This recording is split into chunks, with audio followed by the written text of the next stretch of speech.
Video, we're going to talk about 6 different habits that will help you change your way of thinking. These habits have helped me in the past, are helping me right now, and will certainly help me in the future to reach my goals and simply feel better about how and why I do certain things. Hi, I'm Quentin, and if you're new here, welcome to the channel where I share my personal experiences and my personal growth process with you so that everybody can learn some things from what has happened in my life. Here in the description down below, you can find the timestamps for each habit, so feel free to jump to the habits you're most interested about.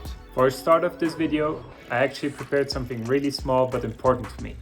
In the previous days, I reached my first 100 subscribers, so I wanted to celebrate this in my video and share my gratitude with all of you who subscribed. So thank you very much to all of you. You're the reason why I'm doing this. But maybe you're asking yourself, what does this have to do with the habits I wanted to talk about in this video?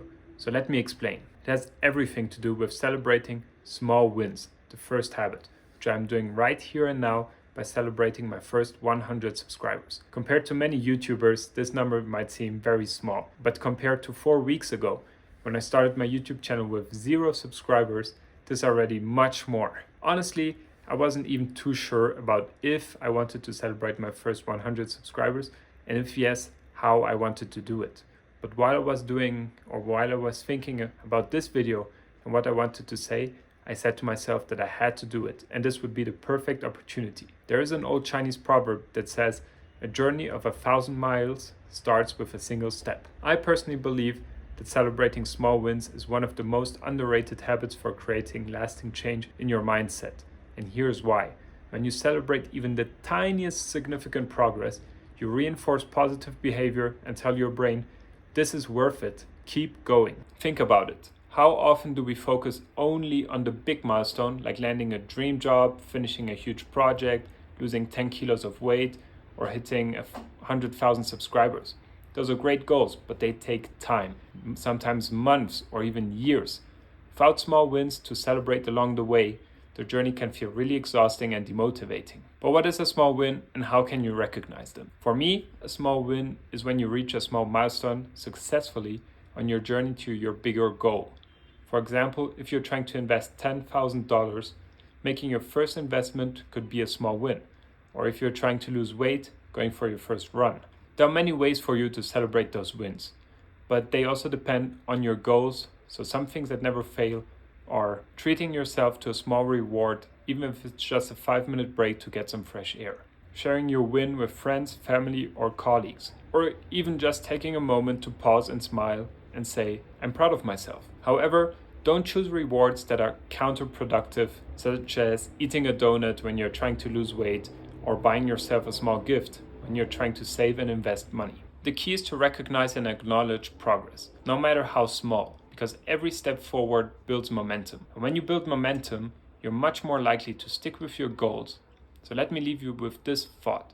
Small wins might seem insignificant in the moment, but over time, they compound into massive progress. So imagine where you could be a year from now if you celebrated every tiny step forward, instead of waiting for the big finish line. So as you go about your day to day, ask yourself, what's one small win I can celebrate right now? And when you find it, take a moment to truly enjoy it. Now let's move on to a second habit, which builds upon this idea of momentum and which I call valuing the process. A lot of times we only focus on the big goals, such as the ones I mentioned before. And the process of reaching them seems difficult, exhausting, tedious, and sometimes makes us lose our motivation. But the process usually takes much longer and is key to not making us quit before reaching our goals. Also, when we reach our goals, it's one of the most important parts of our journey, and we often look back proudly on what we have done and where we have started. So why not enjoy the process and value what you're doing while you're at it? This can also take many different forms, so let me give you an example. Let's say you want to run a marathon. So the process to reach that goal is to train, of course. Running and doing exercise in general is not easy. It's exhausting and tires you, makes you sweat, and maybe you feel muscle pain afterward. And sometimes you just don't have the motivation to go for a run. So how do you value the process and even make it enjoyable? One way is to shift your focus from the end result to the experience itself. So instead of thinking, I have to run today to prepare for a marathon, try reframing it as I get to run today and feel my body getting stronger. Enjoy the little moments during the process, the fresh air on your face, the feeling of accomplishment after each run, or even the playlist you're listening to while training. Or find a running buddy with whom you can talk to during and after the run and who will understand what you are going through. These small joys can transform what feels like a pain to something you look forward to. You can also track your progress visually, whether it's logging your runs in an app, journaling about how you feel after each session, or even taking pictures of your journey. Seeing how far you've come makes the process much more rewarding. And what we've talked about in Habit 1, celebrate your small wins and be proud of what you have done so far. Personally, I experience the same right now, trying to build my own YouTube channel. My goal is to get monetized and grow even more, but I am still very far from it. Right now, I have to make at least 2 videos per week because that's what I compromise myself to do. And of course, this is a lot of work. But even though I'm still far away from 1,000 subscribers and tons of views, I like seeing how my subscriber count grows, how my videos get better every week, and that makes me feel proud of myself, even though I'm still far away from my goal. I enjoy the process I'm going through right now to get there. And this, of course, helps me stay motivated. The truth is, when you value the process, you take back control. Goals can feel overwhelming because they're in the future, always just out of reach. But the process, that's happening right here, right now, in this moment. And when you embrace the process, you create a positive cycle. You stay motivated, you keep showing up, and build the habits that ultimately lead to success. And this leads us to habit number 3. 1 gram of doing is worth more than 100,000 tons of wanting to do. Do you know these people who are talking all the time about how they want to do this and that they will achieve amazing things, and then they actually never do anything? Well, that was me, and maybe you do the same too sometimes. For example, I've been saying for the last 7 months that I wanted to start a YouTube channel, but I never did anything until one day I was talking with my girlfriend and she said this specific phrase: 1 gram of doing is worth more than 100,000 tons of wanting. So I finally decided to start filming and uploading to my channel, and of course the only results I've gotten have been in the time I uploaded my videos. The 6 months before are totally worthless because I didn't actually do anything. So keep this in mind. When it comes to doing something, anything more than nothing is better than nothing. And this can be applied to every area: exercise, diet, work, savings. 5 minutes of stretching once a week is already better than 0 minutes of stretching.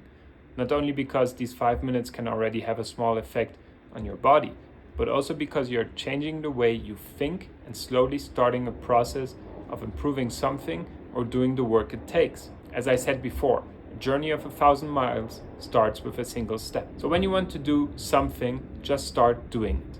Even if it's just a small step at the beginning, do it and don't just say that you want to do it. At this point, I want you to take a moment and think about the 3 habits we just discussed and reflect on them and how you can incorporate them in your life and in which specific situation. Let me know down in the comments how you want to apply them, and I'll be very happy to engage in a conversation with you about it. Also, don't forget to give this video a thumbs up and subscribe to the channel if you enjoy this kind of content. And now let's move on to habit number 4, which I'm still learning because it's not an easy one, and it is all about being flexible and mobile in your thinking. Usually, when you hear the words flexibility and mobility, I assume that you often associate them with physical fitness, like stretching to touch your toes or moving freely without stiffness. And while physical flexibility is great, having these qualities in your mind is just as important, if not more so. So what does it mean to be flexible in your thinking? It means being open to new ideas, adapting to changes, and letting go of rigid beliefs that no longer serve you. It's about training your brain to bend instead of break when life doesn't go as planned. Think of your mind as a muscle. Just like physical flexibility comes from stretching and trying new movements, mental flexibility comes from challenging your perspective and stepping outside of your comfort zone. And just like a stiff muscle can limit your range of motion, a rigid mindset can hold you back from growth and success. Let me give you an example. Imagine you've set a detailed plan to achieve a goal, but halfway through, something unexpected happens. A resource isn't available, or your timeline just doesn't work anymore because there has been some delay. If your thinking is rigid, you might panic, give up, or stubbornly stick to the plan, even if it's no longer working. But if you're mentally flexible, you'll see an opportunity to adapt, explore new solutions, and find a better path forward. Mental mobility also means being willing to unlearn and relearn. The world is constantly changing. New technology, new ways of thinking, and new opportunities are popping up all the time. If you're not open to trying out and learning new things, you risk being left behind. But if you stay curious and open-minded, you'll always be up to date with the current times and ready to grow and evolve. So how can you build flexibility and mobility in your thinking? Start by practicing these 3 simple habits. Challenge your assumptions. When you catch yourself thinking, this is just how things are, pause and ask, but what if they're not? What if there's another way to see this? Embrace change. Instead of fearing and resisting change, try to view it as a natural part of life and an opportunity to learn. Surround yourself with diverse perspectives. Talk to people who have different backgrounds, beliefs, or ideas. The more you expose yourself to different ways of thinking, the more flexible your own mind becomes. Especially with social media usually trying to show you only things that align with your opinion, it's important to look for other visions and opinions actively. Remember, life is unpredictable. The more flexible and mobile your thinking is, the more resilient you'll be in the face of challenges, and the more creative and resourceful you'll be when new opportunities arise. So, as you reflect on this habit, ask yourself, am I willing to let go of old ideas that no longer serve me? Am I open to learning, changing, and growing in ways I never expected? Okay, now let's say that you want to implement these 4 habits in your life, but how do you keep track of your process, measure your small goals, and realize really what you have achieved? This is where the next habit comes in, writing. I strongly believe that writing is one of the most powerful tools for self-reflection, growth, and accountability. It helps you organize your thoughts, track your journey, and really see what's working and what's not. Maybe you can think of it as a conversation with yourself, your past self, what you have done, your present self, what you're doing right now, and even your future self, where you want to go and what you want to achieve. When you write something down, you're physically holding on to it, be it on the paper, phone, computer, or whatever you're using to write things down. You can look back on your writing and see how far you've come, celebrate milestones you might have overlooked, and even identify patterns that help you improve. Let me give you an example of how writing can transform your progress.